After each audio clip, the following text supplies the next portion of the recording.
Hello!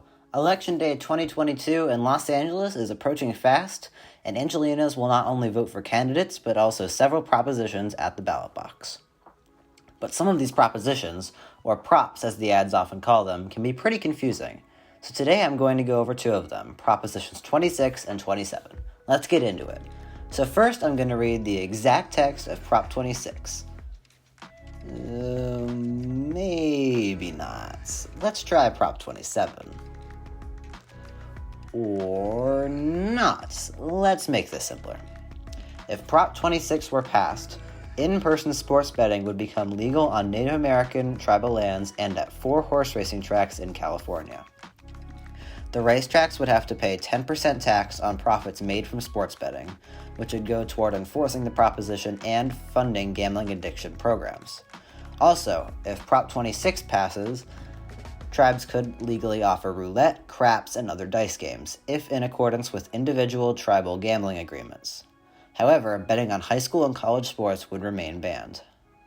Major gaming tribes support Prop 26, but are opposed to its competing measure, Prop 27. Prop 27 makes it legal for licensed tribes and gambling companies, some well-known ones are FanDuel and DraftKings, to offer sports betting online, including on mobile devices.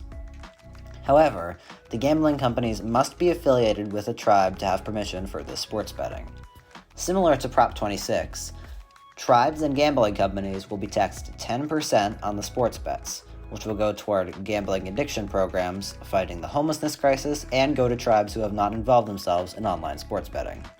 Gambling companies like FanDuel and DraftKings support Prop 27 and oppose Prop 26.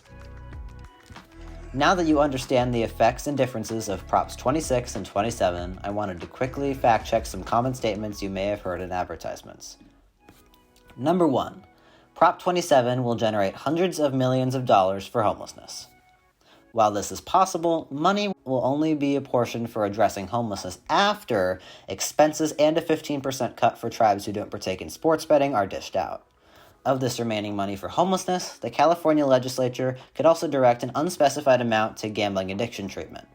With Prop 27 unlikely to generate more than $500 million a year and homelessness funding only getting about a 4% boost, this statement is pretty misleading. Number 2.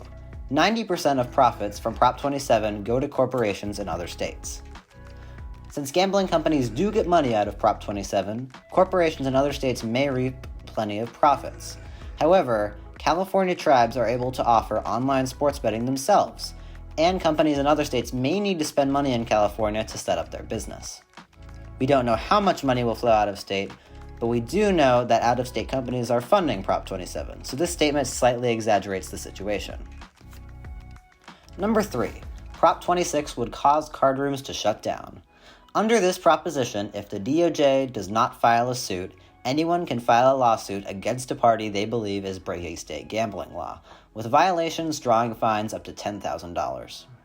Tribes have long competed with the $1.6 billion card room industry, which may now have to survive what it calls frivolous lawsuits to stay afloat. The amount of potential lawsuits considerably endangers the card room industry, so this statement is eye-catching and mostly factually correct. That's all for this video. I hope the facts presented here help you make an informed choice on whether to support these propositions this November, and I encourage you to stay tuned for my videos later this month, where I will go over the rest of the propositions and more. No matter how you vote on these propositions, the only way to make your voice heard is to vote this election season. Catch you later!